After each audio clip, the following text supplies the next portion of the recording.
itu, lirik mereka adalah bensin yang membakar jalanan. Suara mereka adalah mimpi buruk bagi para penguasa tirani.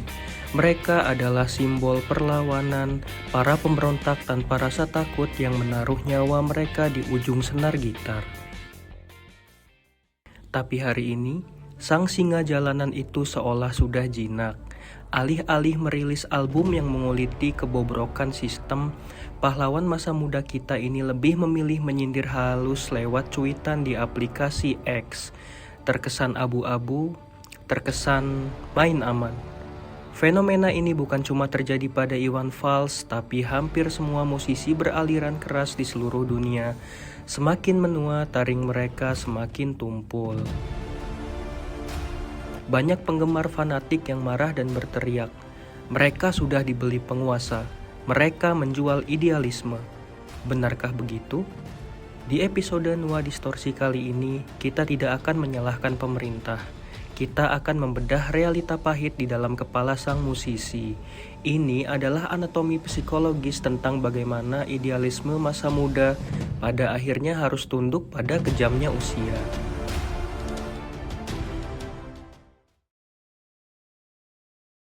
Mari kita bicara soal biologi dan psikologi dasar. Mengapa anak muda berani memberontak?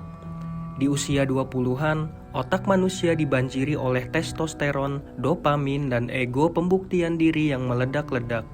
Di masa itu, otot masih kuat dan rasa takut akan konsekuensi hampir tidak ada. Secara psikologis, pemuda memiliki savior complex atau obsesi bahwa mereka lahir untuk mengubah dunia.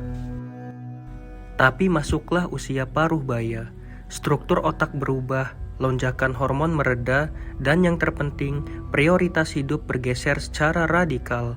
Ketika seorang pemberontak jalanan mulai menjadi seorang ayah, lalu menjadi seorang kakek, pola pikir mereka menyempit. Mereka tidak lagi merasa memiliki kewajiban moral untuk menyelamatkan negara. Fokus utama mereka sekarang hanyalah satu, melindungi dunia kecil mereka sendiri, menjaga kewarasan, merawat kesehatan jantung, dan memastikan meja makan di rumah tetap terisi. Jadi, bungkamnya mereka bukanlah sebuah kepengecutan. Itu adalah insting bertahan hidup yang tak bisa dilawan oleh manusia manapun. Sekarang, kita masuk ke realitas yang sering dibenci oleh penggemar idealis. Idealisme itu murah saat kau tidak punya apa-apa. Coba pikirkan, saat kau berumur 25 tahun, tinggal di kos-kosan sempit, dan makan mie instan setiap hari, apa yang kau pertaruhkan dengan mengkritik rezim secara terang-terangan? Tidak ada. Masuk penjara karena lirik lagu justru akan memberimu lencana kehormatan. Kau menjadi martir.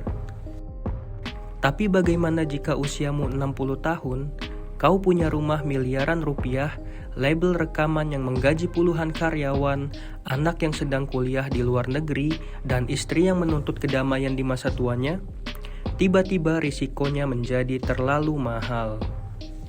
Menjadi martir itu keren di mata sejarah, tapi masuk penjara atau dicekal pemerintah gara-gara satu bait lirik lagu di saat kau adalah tulang punggung klan keluargamu, itu bukan lagi tindakan heroik. Dalam kacamata psikologi keluarga, itu adalah tindakan egois dan tidak bertanggung jawab.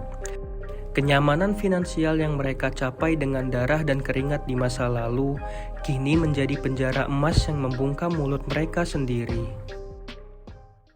Faktor ketiga adalah hitung-hitungan logika bisnis.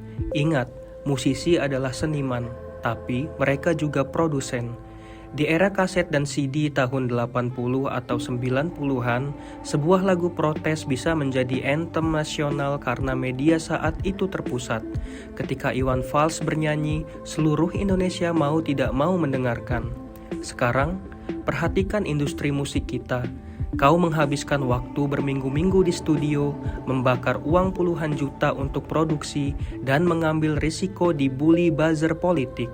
Hanya agar lagumu tenggelam dalam 2 jam oleh tren joget TikTok atau lagu galau ibu kota.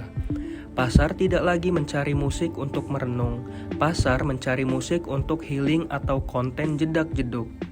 Lalu sang musisi tua ini menyadari sebuah efisiensi brutal.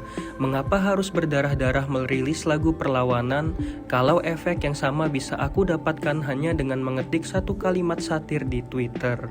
Cuitan di X itu gratis, langsung dibaca jutaan orang dalam 5 menit. Dan kalau ada masalah, tinggal klarifikasi atau hapus. Ini bukan soal mereka malas berkarya.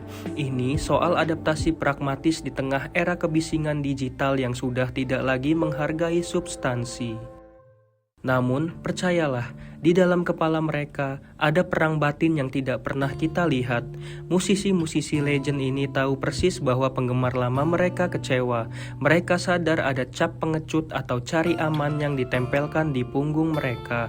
Tapi tubuh renta tidak bisa dibohongi.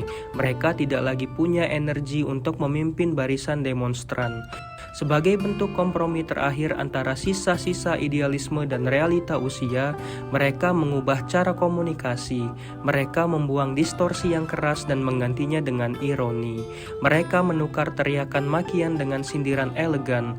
Mungkin bagi kita itu terkesan lemah, tapi bagi mereka itu adalah satu-satunya cara untuk tetap waras dan memastikan mereka tidak sepenuhnya kehilangan suara sebelum napas terakhir. Pada akhirnya, matinya sang pemberontak adalah sebuah siklus hidup yang sangat natural. Kita sebagai penikmat karya seringkali egois. Kita menuntut seorang kakek berusia 60 tahun untuk terus melempar batu ke kaca gedung pemerintahan hanya demi memuaskan nostalgia masa muda kita sendiri. Padahal tugas mereka sudah selesai puluhan tahun yang lalu.